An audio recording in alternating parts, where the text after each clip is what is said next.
જય શ્રી મહાકાલ. સમાજમાં અનેક બનાવો બને છે એની વાત આપણે ગઈકાલે કરતા હતા. આ વાત કેવી રીતે થઈ એ વિશે વાત કરું.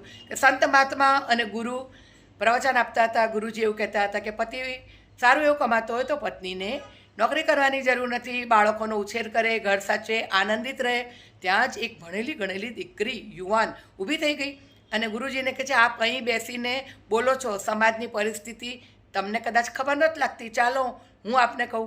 મારા મમ્મી પપ્પાના લગ્ન થયા હતા. લગ્નના થોડા સમય પછી મારી મમ્મીને ખબર પડી કે મારા પપ્પા પરણિત સ્ત્રી, જે મારા દૂરના સગામાં આંટી થાય છે, એને પ્રેમ કરે છે. મારી મમ્મીને કહે છે કે હું તને પત્ની માનતો નથી અને વ્યસન કરે. તો દાદા દાદીને કાકાને જઈને વાત કરી.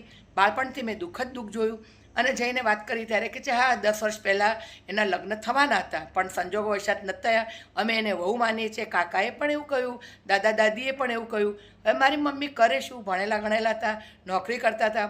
પપ્પા વ્યસન કરે, બહુ સમજાયા પણ એવો ભયંકર રોગ થયો. વ્યસનના કારણે દવાખાનામાં વર્ષો પછી પપ્પા દાખલ થયા તો મારી મમ્મી દવાખાને ગયા. માનવતાના ધોરણે પણ ફરજ પૂરી કરી. પપ્પા પસ્તાયા અને કહેવા લાગ્યા કે મેં ઘણું ખોટું કર્યું છે. મારા ભાઈઓએ મને દબાણપૂર્વક આ બીમારીમાં મકાન લખાવી દીધું. હું મારી દીકરીને મકાન ના આપી શક્યો. મેં કહ્યું, પપ્પા મારે કંઈ નથી જોઈતું, તમે પશ્ચાતાપ કર્યો ને એ જ બહુ છે.